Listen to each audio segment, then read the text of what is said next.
నమస్కారం. కేఎన్ఎన్ న్యూస్కి స్వాగతం. సార్వత్రిక ఎన్నికల పోలింగ్ తేదీ దగ్గర పడుతుండటంతో మాజీ ముఖ్యమంత్రి కేసీఆర్ ఎన్నికల ప్రచారాన్ని హోరెత్తిస్తున్నారు. రాష్ట్ర వ్యాప్తంగా బస్సు యాత్ర, రోడ్ షోలు నిర్వహిస్తూ ప్రజలను ఆకట్టుకుంటున్నారు. ఇందులో భాగంగా రేపు కామారెడ్డి జిల్లాలో పర్యటించనున్నారు గులాబీ బాస్. తెలంగాణ రాష్ట్రంలో లోక్సభ ఎన్నికల హడావుడి జరుగుతున్న సంగతి అందరికీ తెలిసిందే. అయితే ఈ ఎన్నికల్లో 8 నుంచి 12 సీట్లను అధిక శాతం కైవసం చేసుకునేందుకు గులాబీ పార్టీ ముందుకు సాగుతోంది.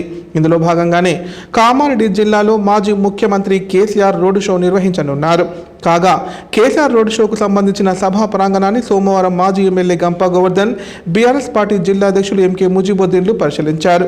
రోడ్డు షో సజావుగా సాగేలా అన్ని ఏర్పాట్లు చేయాలని సూచించారు. ఈ కార్యక్రమంలో municipal floor leader Hafeez Baig, పట్టణాధ్యక్షులు జూకంటి ప్రభాకర్ రెడ్డి, అధికార ప్రతినిధి గైని శ్రీనివాస్, గిరిగంటి లక్ష్మీనారాయణ తదితరులు పాల్గొన్నారు.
ఎన్నికల విధులలో ఉన్న ఉద్యోగులు తమ పోస్టల్ బ్యాలెట్ సౌకర్యాన్ని ఈ నెల 8లోగా వినియోగించుకోవాలని కలెక్టర్ జితేష్ వి పాటిల్ తెలిపారు. ఓటర్ ఫెసిలిటేషన్ కేంద్రం మూసివేసిన తర్వాత పోస్టల్ బ్యాలెట్ వేయడానికి వీలుండదని చెప్పారు. పోలింగ్కు నేరుగా వెళ్లి ఓటు వేయడానికి అవకాశం ఉండదని స్పష్టం చేశారు. ఎన్నికల విధులలో ఉండే ఫారం 12 ద్వారా పోస్టల్ బ్యాలెట్ కోసం దరఖాస్తు చేసుకున్న ప్రతి ఉద్యోగి తమ ఓటు హక్కు వినియోగించుకునేలా చూడాలని జిల్లాలోని పలు శాఖల అధికారులకు కలెక్టర్ జితేష్ వి పాటిల్ సూచించారు.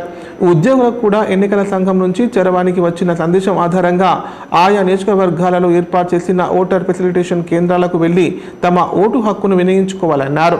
కామారెడ్డి ఆర్డీఓ, మద్దూరు ఎల్లారెడ్డి తహసీల్దార్ కార్యాలయంలో ఓటర్ ఫెసిలిటేషన్ కేంద్రాలు ఏర్పాటు చేశామన్నారు. ఎన్నికల విధులు కేటాయించిన ఉద్యోగుల కోసం ఎన్నికల సంఘం ఈ నెల 8 వరకు కొనసాగిస్తున్న పోస్టల్ బ్యాలెట్ సౌకర్యాన్ని ఖచ్చితంగా వినియోగించుకోవాలన్నారు.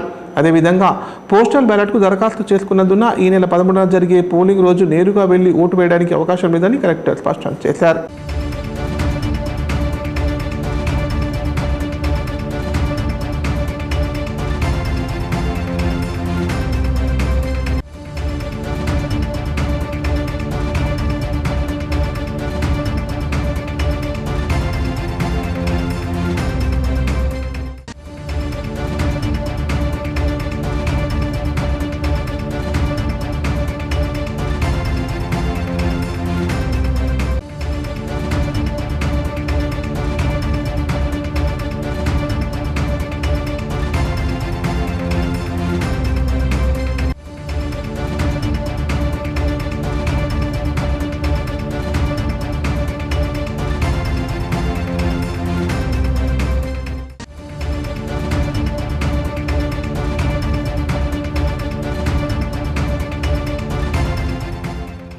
ప్రచారాల ముగింపు గడువు సమీపిస్తుండటంతో అభ్యర్థులు జోరు పెంచారు. నియోజకవర్గాలలో ఇంటింటా ప్రచారంలో దూసుకుపోతున్నారు. తమ పార్టీ మేనిఫెస్టోలోని అంశాలను ప్రజలకు వివరిస్తూ ఓట్లు అభ్యర్థిస్తున్నారు. ఫలానా గుర్తుపై ఓటు వేసి గెలిపించాలని విజ్ఞప్తి చేస్తున్నారు. కామారెడ్డి జిల్లాలో పార్లమెంట్ ఎన్నికల ప్రచారం మరింత జోరందుకుంది. గెలుపు కోసం పార్టీలు అభ్యర్థులు తీవ్రంగా శ్రమిస్తున్నారు. ఇందులో భాగంగా బాన్స్వాడ ఎమ్మెల్యే పోచారం శ్రీనివాసరెడ్డి ఇంటింటి ప్రచారంలో దూసుకుపోతున్నారు. కారు గుర్తుకు ఓటు వేసి జహీరాబాద్ పార్లమెంట్ భారత అభ్యర్థి గాలి అనిల్ కుమార్ ను భారీ మెజార్టీతో గెలిపించాలని విజ్ఞప్తి చేస్తున్నారు.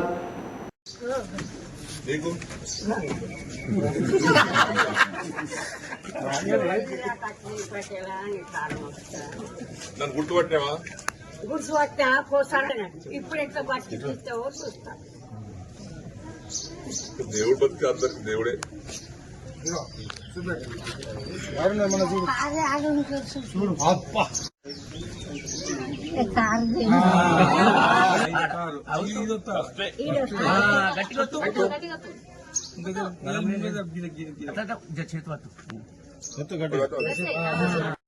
బూతులకు పోయినాక కూడా అది మళ్ళా పోతే సారా ఇప్పుడు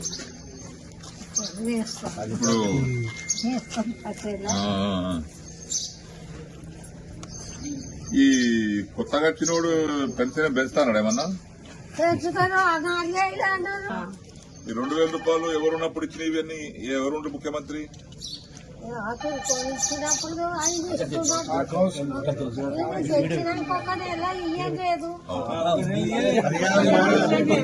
అవును, ఇప్పుడు పైసలు 2000 వస్తున్నాయి కదమ్మా.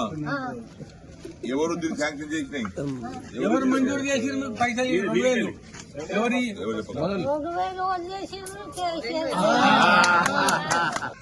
ఎవరైనా ఎవరైనా చెప్పినోడు ఎవరు?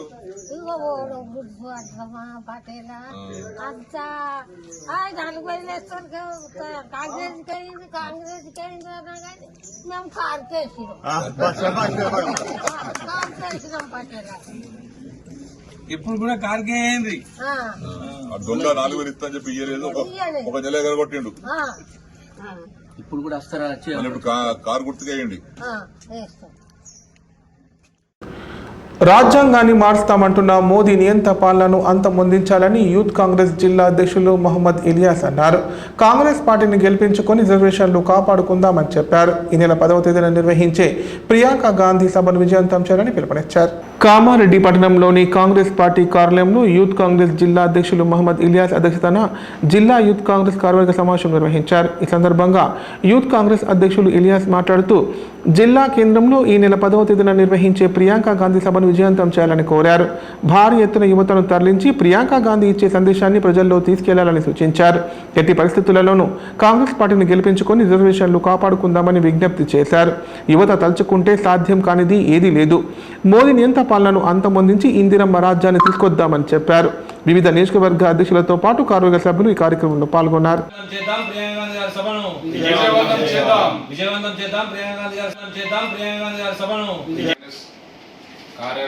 కార్యాలయానికి వచ్చిన యువజన కాంగ్రెస్ బాన్స్వాడ అధ్యక్షుడు శ్రీ మధుసూదన్ గారికి, మన జుక్కల్ అధ్యక్షుడు రాగానే వచ్చినందుకు ఇమ్రోజ్ గారికి, అలానే మా కామారెడ్డి పట్నం వైశ్య యూత్ కాంగ్రెస్ అధ్యక్షుడు గంబా ప్రసాద్ గారికి, మా కామారెడ్డి ఉన్న డిస్ట్రిక్ట్ కామారెడ్డి అసెంబ్లీ ప్రెసిడెంట్గా సందీప్ గారికి, శిరీష్ గారికి, మా వైస్ జనరల్ సెక్రటరీ ఆమేర్ గారికి.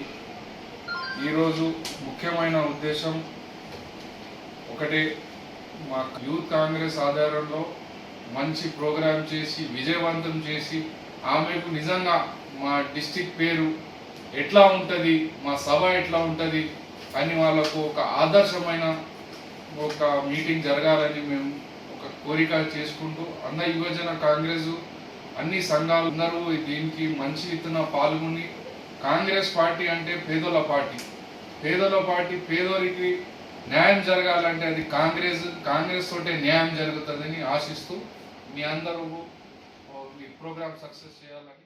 ఇప్పుడు ప్రకటనలు.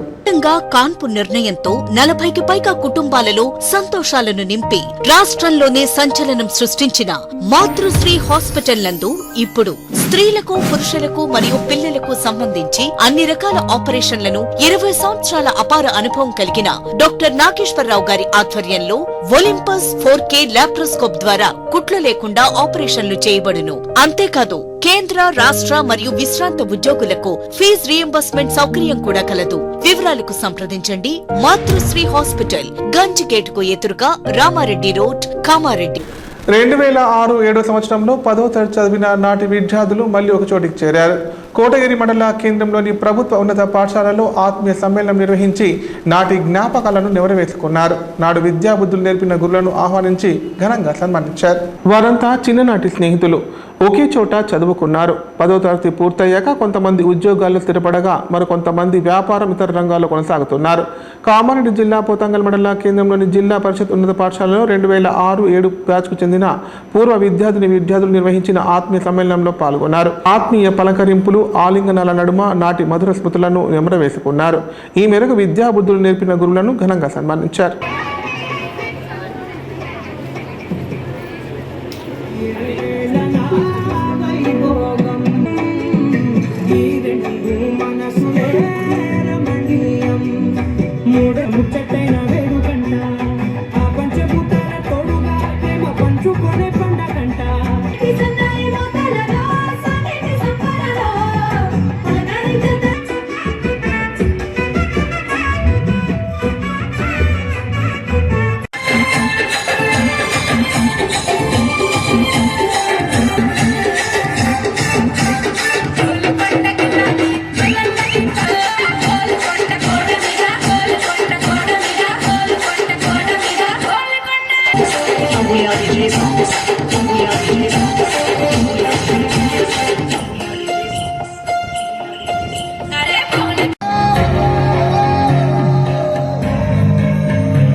మాజీ మండల విద్యాధికారి మరియు ప్రధానోపాధ్యాయులు శ్రీ నరేష్ సార్ గారికి, మా అక్కయ్య అంటే నాకు స్ఫూర్తి, దుర్గా మేడం అంటే స్ఫూర్తి. ఇప్పుడు నేను మా బోధనలో 30 కోడ్ స్కూల్ బోధన్ మండలంలో టాప్గా నేనంటే మా స్కూల్ అంటే చాలా అందరికి ఫేమస్ అన్నమాట. అంటే నేను ఇక్కడ అంత మీలానే ఇబ్బంది పడేదాన్ని, కానీ మేడం చూసిన తర్వాత ఆమె మేడం యొక్క స్ఫూర్తిని తీసుకొని నేను అక్కడ ఇప్పుడు నా దగ్గర 200 మంది విద్యార్థులు, అంటే బోధన్ మండలంలో ప్రైమరీ స్కూల్లో 200 మెంబర్స్ ఉన్నారంటే నేను అంత ధైర్యంగా అంటే మా దుర్గా మేడం చూసి నేర్చుకున్నా. నేను మా అక్కయ్య దుర్గా మేడం గారికి, వెంకరెడ్డి సార్ గారికి మరియు ఆనంద్ సార్ గారికి, సోదరి సరోజిని మేడం గారికి హృదయపూర్వక నమస్కారాలు. నా ముందున్నటువంటి విద్యార్థులందరికీ కూడా ఆశీస్సులు. గురు బ్రహ్మ, గురు విష్ణు, గురుదేవో మహేశ్వర, గురు సాక్షాత్ పరబ్రహ్మ, తస్మై శ్రీ గురువే నమః. అంటే గురువుని బ్రహ్మతోని, విష్ణుతోని పోల్చారు. అయితే సమాజానికి భావి భారత పౌరులు అందించే ఎస్సీ ఉపకులాల కార్పొరేషన్ వెంటనే ఏర్పాటు చేసి బైరి వెంకటేశంను చైర్మన్గా నియమించాలని ఎస్సీ ఉపకులాల హక్కుల పోరాట సమితి నాయకులు అన్నారు. ఆయన ద్వారానే దళితుల్లో అత్యంత వెనుకబడ్డ 57 ఉపకులాలకు సామాజిక న్యాయం జరుగుతుందని పేర్కొన్నారు. కామారెడ్డి జిల్లా కేంద్రంలో ఎస్సీ 57 ఉపకులాల హక్కుల పోరాట సమితి నాయకులు మీడియాతో మాట్లాడారు. కాంగ్రెస్ పార్టీ మేనిఫెస్టోలో ఇచ్చిన హామీ మేరకు వెంటనే ఎస్సీ ఉపకులాల కార్పొరేషన్ ఏర్పాటు చేసి దానికి చైర్మన్గా పోరాట హక్కుల సమితి వ్యవస్థాపక రాష్ట్ర అధ్యక్షులు బైరి వెంకటేశంని నియమించాలని డిమాండ్ చేశారు. ఆయన ద్వారానే దళితుల్లో అత్యంత వెనుకబడ్డ 57 ఉపకులాలకు సామాజిక న్యాయం జరుగుతుందన్నారు. గత 10 సంవత్సరాలకు పైగా దళితుల్లో అత్యంత వెనుకబడ్డ ఉపకులాల హక్కుల కోసం మరియు వారి అభివృద్ధి కోసం కార్పొరేషన్ ఉండాలని, అన్ని ఉపకులాలను ఏకం చేసి అనేక పోరాటాలు చేసిన ఫలితంగానే నేడు కాంగ్రెస్ పార్టీ ఉపకులాలకు కార్పొరేషన్ ఏర్పాటు చేస్తామని హామీ ఇచ్చిందన్నారు. అందులో భాగంగానే గత అసెంబ్లీ ఎన్నికల్లో రాష్ట్ర వ్యాప్తంగా ఎస్సీ ఉపకులాల హక్కుల పోరాట సమితి మద్దతునిచ్చి కాంగ్రెస్లో గెలుపు కోసం భాగస్వామ్యమైందన్నారు. ఇచ్చిన హామీ మేరకు కార్పొరేషన్ వెంటనే ఏర్పాటు చేసి బైరి వెంకటేశంను చైర్మన్గా నియమించే విషయంపై స్పష్టత ఇవ్వాలన్నారు. ప్రస్తుత పార్లమెంట్ ఎన్నికల్లో కూడా కాంగ్రెస్ పార్టీ అభ్యర్థులకు ఎస్సీ ఉపకులాల హక్కుల పోరాట సమితి మద్దతు ఉంటుందని స్పష్టం చేశారు. మాకు ప్రత్యేక కార్పొరేషన్ ఏర్పాటు చేయాలని విన్నవించడం జరిగింది. దానికి సానుకూలంగా స్పందిస్తూ ఏర్పాటు చేస్తామని రేవంత్ సీఎం గారు చెప్పడం జరిగింది. అదేవిధంగా మేము ఎస్సీలలో ఓన్లీ 2 కులాలు మాత్రమే అభివృద్ధి చెందుతున్నాయి. కాబట్టి మిగతా 57 ఉపకులాలు కూడా ఆర్థికంగా, రాజకీయంగా, సామాజికంగా కూడా వెనుకబడి ఉన్నారు. కాబట్టి వాళ్ళు నిలదొక్కుకోవాలంటే కంపల్సరీ ప్రత్యేక కార్పొరేషన్ ఏర్పాటు చేయాలి. ఈ కార్పొరేషన్ కూడా మన బైరి వెంకటేశం అన్న గారిని కూడా అధ్యక్షునిగా నియమించాలని కోరడం జరుగుతుంది. ఈ విషయంలో ఈ యొక్క కార్యక్రమానికి వచ్చినటువంటి పెద్దలందరికీ కూడా మనస్ఫూర్తిగా జై భీములు తెలియజేసుకుంటూ అందరికీ కూడా జై భీమ్, జై ఎస్సీ 50 జై భీమ్ జై భీమ్ ఎస్సీ 57 ఉపకులాల ఐక్యత ఈ రోజు జాతీయ అధ్యక్షుడు బైరి వెంకటేశం అన్నగారి ఆదేశాల మేరకు ఈ రోజు ఎస్సీ 57 ఉపకులాల ప్రత్యేక మీటింగ్ ఏర్పాటు చేయడం జరిగింది. ఇందులో తీర్మానించినటువంటి విషయాలు ఏమనగా మాకు ప్రత్యేకంగా కార్పొరేషన్ ఏర్పాటు చేయాలని గత ప్రభుత్వానికి విన్నవించడం జరిగింది. గత రోజుల కింద వాళ్ళు కూడా సానుకూలంగా రేవంత్ రెడ్డి గారు సీఎం గారు సానుకూలంగా స్పందిస్తూ ప్రత్యేకంగా కార్పొరేషన్ ఎస్సీ 57 ఉపకులాలకు ఏర్పాటు చేస్తామని హామీ ఇవ్వడం జరిగింది. ఇందులో భాగంగానే ఈరోజు ఈ ఎస్సీ 57 ఉపకులాలకు కూడా మన బైరి వెంకటేశం అన్న గారిని చైర్మన్గా నియమించాలని ఈ ప్రభుత్వానికి విన్నవించడం జరుగుతుంది. ఇందులో భాగంగా ఈరోజు ఈ యొక్క కార్యక్రమంలో భాగంగా కామారెడ్డి జిల్లాలో విషాదం నెలకొంది. ప్రమాదవశాత్తు నీటి సంపులో పడి 3 ఏళ్ల బాలుడు మృతి చెందాడు. ఈ విషాదకర సంఘటన మాచారెడ్డి పోలీస్ స్టేషన్ పరిధిలో చోటు చేసుకుంది. బాలుడు మృతి చెందడంతో కుటుంబ సభ్యుల రోదనలు మిన్నంటాయి. ప్రమాదవశాత్తు నీటి సంపులో పడి 3 సంవత్సరాల బాలుడు మృతి చెందిన సంఘటన కామారెడ్డి జిల్లా కామారెడ్డి మండలం చిన్న మల్లారెడ్డి గ్రామంలో చోటు చేసుకుంది. ఈ ఘటనకు సంబంధించిన వివరాలు పోలీసులు మృతుని కుటుంబ సభ్యుల కథనం ప్రకారం ఈ విధంగా ఉన్నాయి. మాచారెడ్డి మండలం అక్కాపూర్కు చెందిన దేవరాజ్ నవ దంపతుల కుమారుడైన 3 సంవత్సరాల వయసు గల అన్విత్ వేసవి సెలవుల నిమిత్తం అమ్మమ్మ గారి ఊరైన చిన్న మల్లడి గ్రామానికి వచ్చారు. ఈ రోజు ఉదయం 8 గంటల ప్రాంతంలో అన్విత్ వాకిట్లో బంతితో ఆడుకుంటుండగా ప్రమాదవశాత్తు నీటి సంపులో పడినట్టు తెలిపారు. గమనించిన కుటుంబ సభ్యులు వెంటనే కామారెడ్డి ప్రభుత్వ ఆసుపత్రికి తరలించారు. అయితే బాలుని పరీక్షించిన వైద్యులు అప్పటికే మృతి చెందినట్లు నిర్ధారించారు. అన్విత్ మృతితో కుటుంబంలో విషాద ఛాయలు అలుముకున్నాయి. మృతుని తండ్రి దేవరాజు ఇచ్చిన ఫిర్యాదు మేరకు కేసు నమోదు చేసుకుని దర్యాప్తు చేస్తున్నట్లు పోలీసులు తెలిపారు.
పండ్లు దోమిండు ఏమాకం కడుక్కుంటూ నా బిడ్డ ఇంటవాడిని పెట్టి చాయ్ తాపించిన బిస్కెట్ తినిపించిన మమ్మీ చెల్లె పాప అని ముద్దిచ్చిండు ఆడుకుంటుండు. 2 నిమిషాలు నా బిడ్డలు మాట్లాడుతూ మొత్తం పొద్దున్న కనిపిస్తున్న 2 నిమిషాలలో నా కొడుకు దేంట్లో పడ్డాడమ్మా